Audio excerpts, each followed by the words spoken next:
Hello, good morning and welcome. It's Wednesday, May the 13th. The King will come to Parliament at 11 a.m. this morning to reveal the parliamentary agenda for the next session of Keir Starmer's government. That comes as the Prime Minister survived his greatest day of turmoil to date. My name is Sam Coates of Sky News. And I'm Andy McElvoy from Politico. The King will proceed to Parliament only after Wes Streeting's visit to see Keir Starmer. The papers this morning calling it a showdown. Number 10 folks saying it's a coffee. But what in practice will it amount to? For Starmer, a chance to show he's not afraid to go eyeball to eyeball with a challenger on a day when ceremonials involving the monarch ensure the adjutants can't really do too much stirring until the speech is over. By the end of yesterday, 87 MPs had publicly called for Keir Starmer to go, including, and it has to be said, a number of key Wes Streeting allies, although they denied direct involvement. 4 ministers, including Jess Phillips and the Scottish Health Minister, Zubair Ahmed, have particular links to the Health Secretary and were amongst those who quit. But just look in totality at those numbers. So as I say, 87 have publicly called for Keir Starmer to go. About 100 signed the letter saying that Keir Starmer should stay, although some people's names were added to it, perhaps without their consent. There are, 70, 80 people who are on the government payroll, so because they haven't resigned, they're assumed to be on Keir Starmer's side. But we've got, 130, 140 who have just not chosen at this stage not to say anything. Momentum's pretty much everything in politics, and I have to say, by last night, the ever so slight vacuum meant that there was some disquiet in the Labour rebel camp, particularly those who pinned their hopes on Wes Streeting launching an immediate bid for the leadership, believing that now is the best chance for him to strike and really wanting to have signs that he's about to go for it. But instead, it feels like there's a pause. A Labour official telling my Politico colleagues in Playbook that today is a fire break, saying people would see it as disrespectful to the palace to get up to mischief when the King is attending Parliament. Streeting, the man himself, due in front of the TV cameras tomorrow to mark the release of NHS waiting time figures. Some of his most prominent backers, Pat McFadden and Liz Kendall, were among those who came out from number 10 to defend the Prime Minister yesterday. But is that the trend from yesterday really a guide to where his camp is going to head in the days and the week ahead? We'll talk about the Wes Streeting Keir Starmer meeting in just a moment. Just a little curiosity about this idea of a fire break today. We're told that after this meeting, we're not going to hear from Wes Streeting out of respect for the King. But I just want to state the blindingly obvious.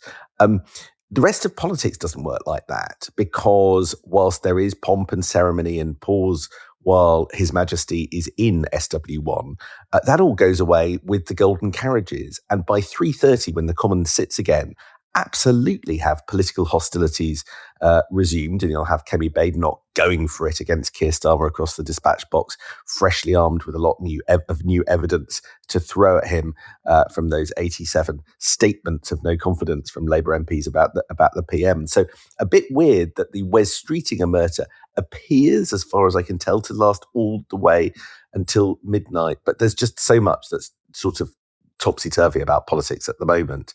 So just to recap, on Monday, 3 cabinet ministers went into Downing Street to discuss the Prime Minister's future, meaning that by yesterday morning, and, we hold our hands up to this as well, we were suggesting that, there was a chance that Keir Starmer yesterday might have not ended the day, Prime Minister in perpetuity in the way that he began it. But he had a pretty decisive cabinet meeting where he basically refused to tolerate any discussion about his future. He said that there was no contest under the Labour rules and therefore there was nothing to discuss. And that if any cabinet minister wanted to raise the subject of the leadership of the party, they could do so in a one-on-one format. But then he declined to agree to see Wes Streeting after cabinet. And that is the meeting that's now been postponed until this morning. And by simply refusing to engage with his future, which some allies are keen to present as a show of strength. Others, I think, will say it's an act of putting your fingers in your ears. This meeting now, as you say, a coffee, according to Number 10, will take place this morning. So we see what happens next. Is that one hemlock or two with that, Mr. Streeting? A masterclass in bureaucratic control is what you've just laid out there, Sam, about the way the Prime Minister handled yesterday. I was just thinking about that. If you put it in a corporate context, or you looked at the way a bureaucracy slows down challenge, that's exactly what Starmer did, refusing to see the most prominent rebel, potential rebel, on his terms, making sure that you control the timeline, using the ceremonials to make sure that it's a really good point that you made. Why is everyone saying you can't possibly have any noises off because the king is in Parliament today? That is also an argument that you just deploy to make sure that this firebreak period is as long as possible, and you just take the wind and the air out of the challenge. Underlying it is the fact that the resignations that we saw went on until late afternoon. They then dribbled to a close and things paused in the evening. But we did still end up with the Prime Minister hobbled by almost a quarter of his party in the Commons, and the challengers sort of thinking about their next steps. It is true that if you're going to oust a Prime Minister, the saying, if you swing for the political king, you better not miss. So there is that sense of momentum, and if you don't have it, it's quite easy for things to just kind of melt away again. But I am struck by the fact it's not, I think, that by the end of the day, people were kind of ruining it and said, oh, we had a bit of a rush of blood to the head.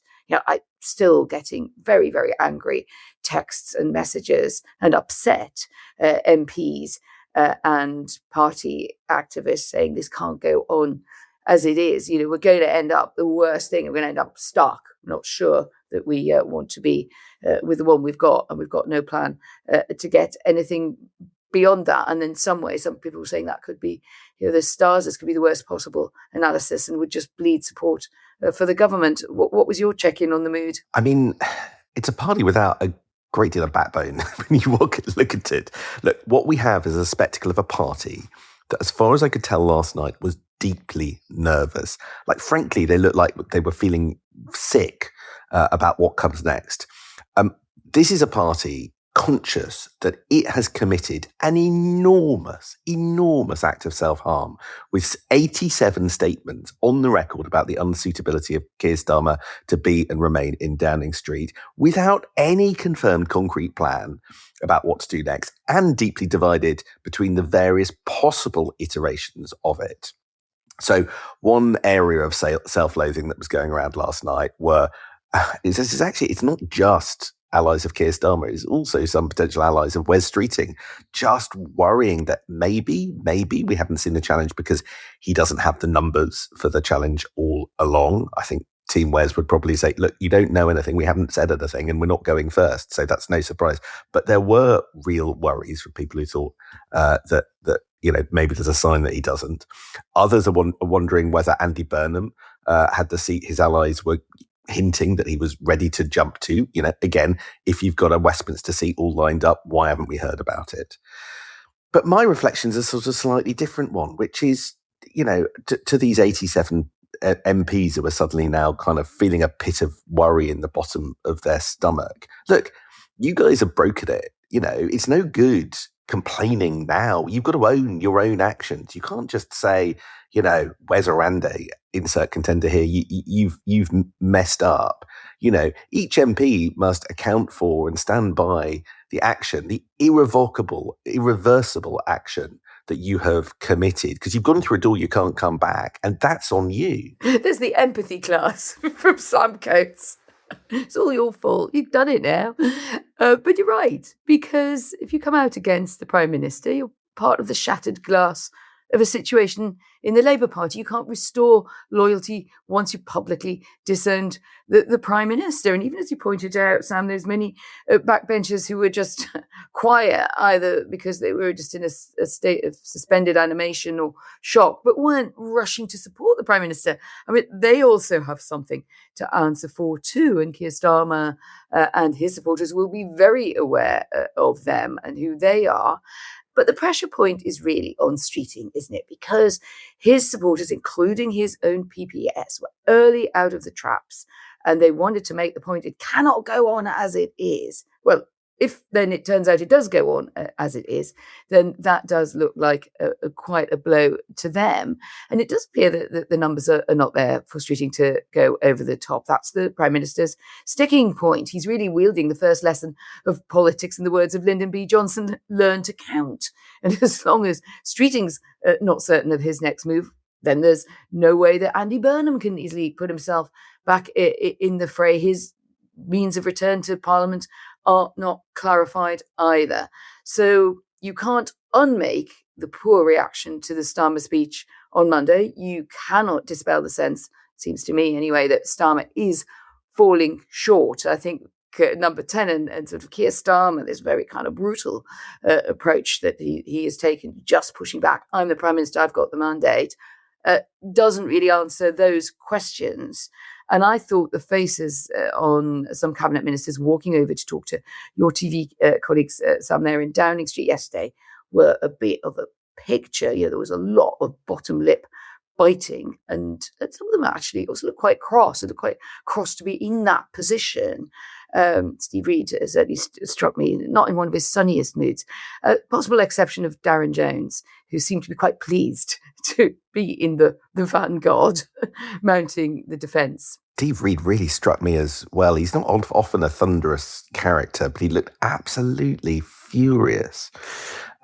Look, calculations about all of this are changing, and bluntly, they're different to the calculations that maybe we had 24 hours ago, but that most of all impacts those who are the movers and shakers in this drama. And what I can't get my head around is that so long as Wes Streeting sticks to his red line, which is that he won't be the initiator of a challenge, now we have to deal with the fact that Keir Starmer absolutely makes clear he's not going to be pressured into going anywhere. Then, so long as his rivals don't fire the starting gun, we're stuck in the Streeting bit of this argument. As far as I can see, Wes Streeting needs a stalking horse to get things going. And I actually can't see one on the horizon. And he either needs to do that or to change his kind of non-initiator rule. And I mean, a bit of me wonders whether he softens the red line to say that should Andy Burnham say he's going for a seat in Westminster, that's enough of a trigger for Wes Streeting to get going. But that feels like quite a big climb down from where he is. So I'm not sure that they would go for that. But, we come back to the meeting this morning and, as it stands, I can see Keir Starmer saying, for the good of the country, we need to keep talking about this. There is no challenge under the rules. Wes Streeting repeating, I am preparing, but not plotting, and I am not going to be the initiator. Both sides sort of look at each other awkwardly, and then on we go. And then where on earth are we left? I mean, is there going to be much more? It's that or resign, as far as I can see, or be sacked, right? Those are the two possible outcomes, and the former just feels far more likely than the latter. Yeah, you wonder whether that idea of the reshuffle at some scale might be creeping back into Keir Starmer's head. If you take the sort of analysis I was laying out a bit earlier, that his approach to this is tough. It is stubborn. Some people people really dislike that, and others are saying, "Oh, there's a side of him, this Mr. Tough Guy. I'm not going anywhere." That they're perhaps quite interested to see if you can sustain that. Then one step would be, just reshuffle your Politburo. This is the way it would have worked. Parts of this do remind me of the communist system when it was under challenge from reformers. I mean, one thing you can do is you can always reshuffle the Politburo and send Comrade Streeting off to Tatarstan. I think there is that option that Starmer would decide to really try to show control at the centre. I mean, let's not forget, it could be a week when we look back and say there was an attempt to take out the Prime Minister, but West Streeting missed his moment. And the main effect of that would be, I think, to harden antipathy also between those who've sort of supported a streeting kind of future after Keir Starmer and the others, those big, slightly amorphous but soft left groupings. So, I think that internal power battle between those who see themselves as the future is also materially changed by this week. Now, we will see West Streeting out and about in the day job. If you remember, Sam, just to remind ourselves, these cabinet ministers do have day jobs as well as Praetorian Guard for Keir Starmer. And Starmer will be out with news on NHS waiting lists. That's part of the yield of that 26 billion infusion into the health service. There are people, however, in the sector, and these are people who are well disposed towards streeting, who are worrying that buying that kind of reduction on waiting lists was only supposed to be a smaller part of a bigger 10-year NHS transition and transformation plan. And at the moment, it is looking a bit more like managerialism than a big and sweeping plan for change. It's just a reminder that all of this is a distraction from what ministers are supposed to be driving as change, or cracking on, as Shabana Mahmood would put it. Remember, with those declining health waiting lists, one of the things that's going on is that there is sort of curbs and disincentives for GPs to refer patients to consultants at the moment. They're being urged to either deal with patients in the GP surgery or just the patients are not getting a referral at all. That is contributing to dropping waiting lists, but critics would say not necessarily to the health of the UK. I come back to the bottom line. 1 in 4 almost Labour MPs against the Prime Minister does not feel in the even short to medium term survivable. Pippa Crerar of The Guardian has got a leaked draft of the note from 11 Labour-affiliated unions, including Unite, Unison and GMB, which say that Keir Starmer will not lead Labour into the next general election. And so you've got a call to the party publicly, another 100 sitting on their hands, and now you've got Labour supporting unions that provide a lot of the money. So this is not something that's going away just because the streeting psychodrama is not fully resolved. So I just think it's worth pointing out that we will have another massive Mandelson moment. We are sure to have other crises, and number 10 denuded without key staff is not in a strong position. So I think sometimes Westminster just evaluates the mood on the basis of where we've been in the last 24 hours, but structurally, the centre of this government is very, very weak. And we're going to be hit today with the once in 18 months moment, the King's Speech. The event is at its most important halfway through Parliament. It's a chance for any government to do a semi-reset as the King announces the new bits of legislation that to be passed onto the statute books. My colleagues at Politico revealing nervousness at Buckingham Palace. Tim Ross's story about the political turbulence surrounding the King's Speech. Are you sure you want to go ahead? Kind of questions were being asked. Both sides making clear it was going to go ahead as normal. But what's actually in it that we should look out for, Sam? Yeah, I mean, on one level, it is a bit of a nonsense. I'm not sure it is totally normal, because the difficult stuff in the list that we're about to read out, well, if you don't have your MPs on side, it's not clear that you can get it through. And there's some high wire stuff in there. There's the EU legislation enabling the UK to align with bits of the single market. There's so that's medium controversial. There are laws to basically enact the nationalisation of British Steel, which would be a crowd pleaser, but it's subject to a public national interest test. So does it pass that? Special educational needs, I will watch every last bit of that. The Department for Education denied there's anything that goes beyond the white paper, but through the amendment, through the text of this legislation, will crawl all over that. And then there's the legislation on the sort of slightly hobbled digital ID. Let's see how that goes, because that still will cause lots and lots of worries amongst civil libertarians and others who just worry it's a massive, gigantic waste of money. There'll also be Shabana Mahmood's reforms to the asylum system that can still stir up powerful response. A new power for mayors to charge a visitor levy in popular tourist locations, a process for removing peerages, the legacy there of the Peter Mandelson saga, the legislation for new road safety strategy, lowering the drink-drive limit, and that has survived some challenges, but is in there. And, of course, from 3:30, we get a chance to see how the last few days impact the cross-party political debate. Kemi Badenoch will stare down Keir Starmer. There will be kinetic moments. King's Speech Day is meant to be a sort of bit of a charming debate about the future. I feel like Kemi Badenoch may opt not to do charming today because she's got so much more opposition, as has every other opposition leader against Keir Starmer. She won't hold back, and Labour MPs will probably not enjoy it. Well, for sure, it's going to take a lot more than Wes Streeting's affable charm to get on the good side of Keir Starmer over that coffee this morning. Interesting to just watch the expressions when that is over. I look forward to watching your expression tomorrow. See you then, Anne. See you in the morning.